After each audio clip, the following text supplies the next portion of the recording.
కిషోర్ గారు మాట్లాడినటువంటి మాటలు ఏంటి అనేటువంటి ఒకసారి మనం మాట్లాడుకుంటే రెండు మాటలు ఆ మాటలు మరి ఒక ప్రొఫెసర్ మాట్లాడిన మాటలు ఈరోజు ఆంధ్రప్రదేశ్ రాష్ట్ర రాజకీయాలను షేక్ చేస్తున్నాయంటే 100% ప్రొఫెసర్ నాగేశ్వర్ గారు మాట్లాడిన మాటలు 100% నిజం అనేది మనందరం కూడా గ్రహించాలి. నిజం లేకపోతే నిప్పు రాదు. అందుకే ఆ నిజం అనేది బలంగా ఉన్నది కాబట్టి ఆ కూటమి ప్రభుత్వం యొక్క పునాదులు కదులుతున్నాయని చెప్పేసి చాలా స్పష్టంగా మనకు అర్థమవుతుంది.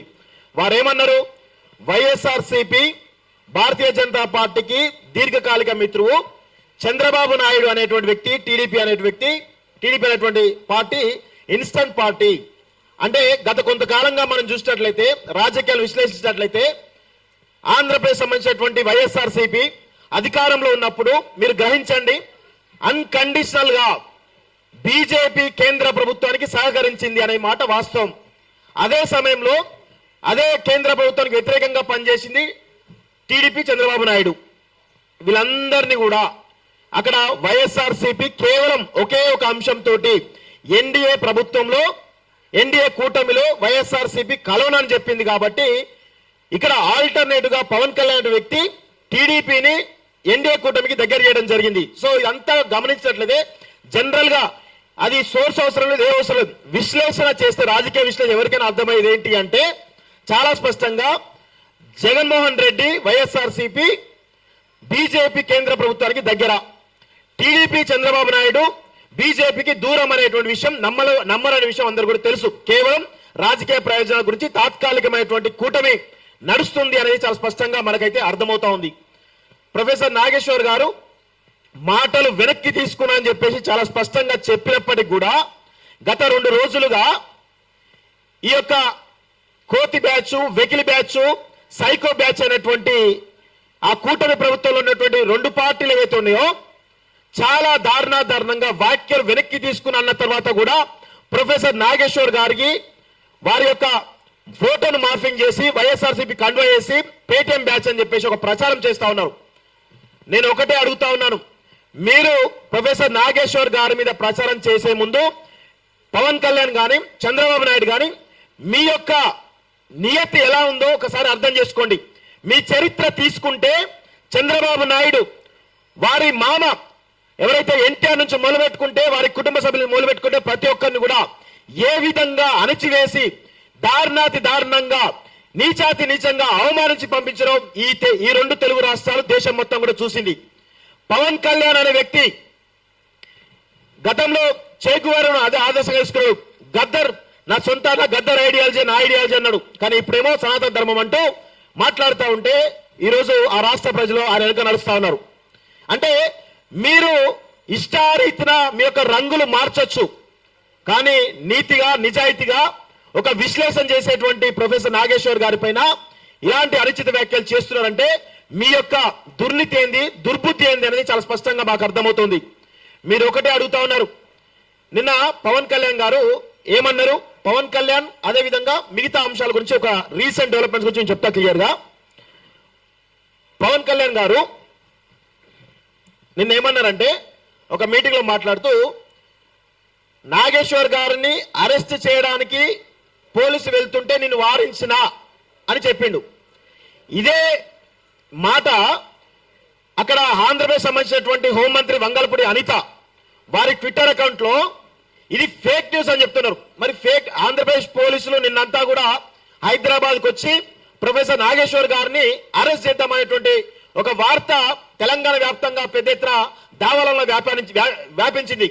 ఈ క్రమంలో తెలంగాణ సమాజం అంతా కూడా ఏకోన్ముఖులై ఒకే తాటిపై నడిచి ప్రొఫెసర్ నాగేశ్వర్ గారిని అరెస్ట్ చేస్తే మాత్రం ఊరుకునేది లేదు అని చెప్పేసి చాలా స్పష్టంగా చెప్పారు. అయితే ఆ వార్తలు అవాస్తవం అని చెప్పేసి ఆంధ్రప్రదేశ్ రాష్ట్ర హోంశాఖ మంత్రి వంగలపూడి అనిత గారు ట్వీట్ చేయడం జరిగింది. మరి అదే పవన్ కళ్యాణ్ నేను అరెస్ట్ చేయడానికి వెళ్తున్నా అని చెప్తే నేను వద్దని వారించా అని చెప్పేసి పవన్ కళ్యాణ్ చెప్పిండు. అంటే అదే రాష్ట్రానికి సంబంధించినటువంటి డిప్యూటీ సీఎం పవన్ కళ్యాణ్, హోంశాఖ మంత్రి అనిత మధ్య ఏ విధమైనటువంటి విభేదాలను ఒకసారి గమనించండి. ఎంత దుర్మార్గం ఇది.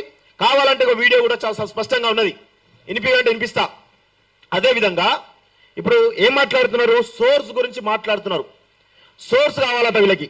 ఒక రాజకీయ విశ్లేషకుడు తన యొక్క జ్ఞానంతో రాజకీయాలు విశ్లేషిస్తా ఉంటే ఆయన చెప్పిండు హై లెవెల్ సోర్స్ అని చెప్పిండు. ఇప్పుడు ఆ సోర్స్ గురించి చెప్పండి అని చెప్పేసి ఆయన పైన ఒత్తిడి వేస్తా ఉన్నారు.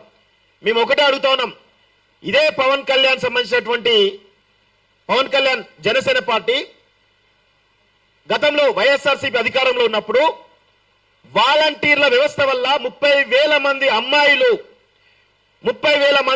కనబడకుండా పోయినరు అని చెప్పేసి అన్నాడు. మరి ఆ 30,000 మంది అమ్మాయిలు కనబడకపోయినని చెప్పేసి గత ప్రభుత్వం చెప్పినటువంటి వీళ్ళు ఇప్పుడు పవన్ కళ్యాణ్ డిప్యూటీ సీఎంగా ఉన్నారు ఆంధ్రప్రదేశ్ కి. మరి పవన్ కళ్యాణ్ మరి 30,000 మంది అమ్మాయిల పైన ఎలాంటి విచారణ చేస్తారో మేము అడుగుతా ఉన్నాం. ఏ సోర్స్ తోటి మీరు ఆ యొక్క కామెంట్ చేశారు, ఇప్పుడు ఆ విచారణలో ఏముంది, దానికి సంబంధించిన విషయంలో ఒకసారి క్లియర్ గా మీకు కొన్ని విషయాలు చెప్తా.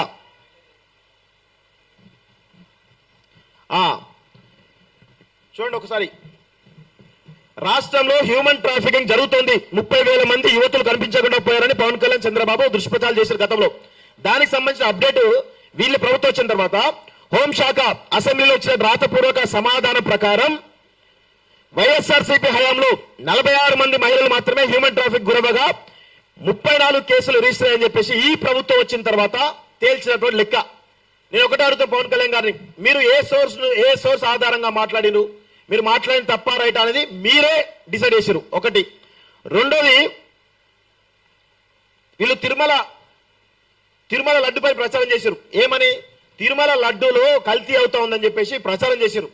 ప్రచారం చేస్తే ఇక్కడ అసలు అనుమానిత నెయ్యి ట్యాంకర్లు ప్రసాదం తయారీలో వాడలేదని వెనక్కి తిప్పి పంపినట్లు స్వయంగా టీటీడీ జేఈఓ శ్యామలారావు మీడియా ముఖంగా చెప్పిండు. అదేవిధంగా సుప్రీంకోర్టు చంద్రబాబు నాయుడు చివాట్లు పెట్టింది.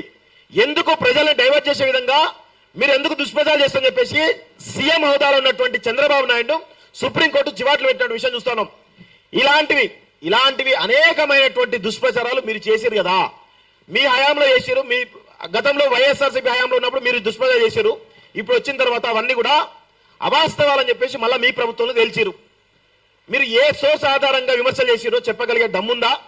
అదేవిధంగా మీ పైన ఎన్ని కేసులు పెట్టాలి? మీ పైన ఆయన అన్న మాట వాస్తవం, 100% వాస్తవం. ఆ మాటలను బేస్ చేసుకొని మీరు ప్రొఫెసర్ నాగేశ్వర్ గారి పైన కేసులు పెడతా ఉన్నారు. ఎన్ని గుండెలు ఉండాలి మీకు? ఒక తెలంగాణ సంబంధించినటువంటి ప్రొఫెసర్ నాగేశ్వర్ పైన మీరు కేసులు పెట్టి అరెస్ట్ చేసేటువంటి దమ్ముని దాన్ని మేము అడుగుతున్నాం. రండి ఒక్కసారి ప్రొఫెసర్ నాగేశ్వర్ గారి పైన చూడండి, ఒక్కసారి ఆయన పట్టుకుపోయే ప్రయత్నం చేయండి. మొత్తం మీ యొక్క పునాదులు వెళ్తే బిడ్డ గుర్తుపెట్టుకోండి, మీ పునాదులు వెళ్తే మీ యొక్క ఆర్థిక మూలాలు వెళ్తే విషయాన్ని గుర్తుపెట్టుకోండి.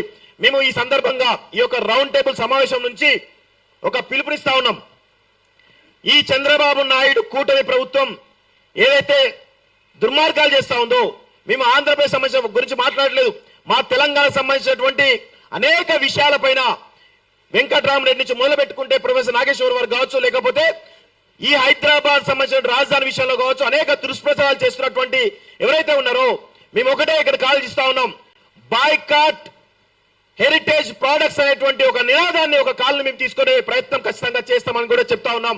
ఎందుకంటే తెలంగాణ అస్తిత్వం పైన, తెలంగాణ ఆత్మగౌరవం పైన ఏ ఒక్క చిన్న కించిత్తు అవమానం జరిగినా, ఎవరికైనా ఇబ్బంది కలిగినా కానీ ఖచ్చితంగా తెలంగాణ రాష్ట్రం తిరగబడుతుంది, తెలంగాణ సమాజం తిరగబడుతుంది, తెలంగాణ పౌర సమాజం ఖచ్చితంగా తిరగబడి కొట్లాడుతున్న విషయాలు మేము స్పష్టంగా చెప్తా ఉన్నాం. ప్రొఫెసర్ నాగేశ్వర్ గారు రౌండ్ టేబుల్ సమావేశం రావడం జరిగింది. వారికి ఈ రౌండ్ టేబుల్ పక్షాన స్వాగతం తెలియజేస్తా ఉన్నాం. సార్కి అందరూ దయచేసి మనందరం కూడా ధైర్యం ఇవ్వాల్సినటువంటి సమయం ఆసన్నమైంది. ఈ సందర్భంగా మరొకసారి చెప్తా ఉన్నాం, మీరు ఇలాంటివి చిల్లర మల్లర పనులు ప్రచారాలు మానకపోతే ఖచ్చితంగా హైదరాబాద్ లో, ఈ తెలంగాణ రాష్ట్రంలో మీ యొక్క ఆర్థిక మూలాలున్నాయి. మేము ఇక్కడ నుంచి కాల్ చేస్తున్నాం. బాయ్కాట్ హెరిటేజ్ ప్రొడక్ట్స్ అని చెప్పేసి ఖచ్చితంగా మేము కాల్ ఇస్తా ఉన్నాం. ఇక్కడితోటి మీరు ఆపకపోతే రేపటి రోజున ఈ హెరిటేజ్ ఏదైతే ఉందో ఇప్పుడు బాయ్కాట్ భవిష్యత్తులో పరిణామాలు తీవ్రంగా ఉంటాయని చెప్పేసి కూడా హెచ్చరికలు జారీ చేస్తా ఉన్నాం. ఇది ఇక్కడితో ఆగదు. ఎందుకంటే తెలంగాణ అస్తిత్వం పైన, తెలంగాణ ఆత్మగౌరవం పైన మీరు ఇంకా కూడా మీ పెత్తనం చెలాయిస్తాం, మీ యొక్క దౌర్జన్యం చెలాయిస్తామంటే తెలంగాణ సమాజం ఊరుకోదు. ఖచ్చితంగా తెలంగాణ ఉద్యమం ఏ విధంగానైతే ఉవ్వెత్తలేసిందో అదే ఉద్యమం మళ్ళీ మొదలు పెడితే మీరు ఇక్కడ ఉండరు అనేటువంటి విషయాన్ని మరొకసారి స్పష్టంగా తెలియజేస్తూ నాకు అవకాశం ఇచ్చినటువంటి ఎస్ ఇక్కడ ఇక వాస్తవంగా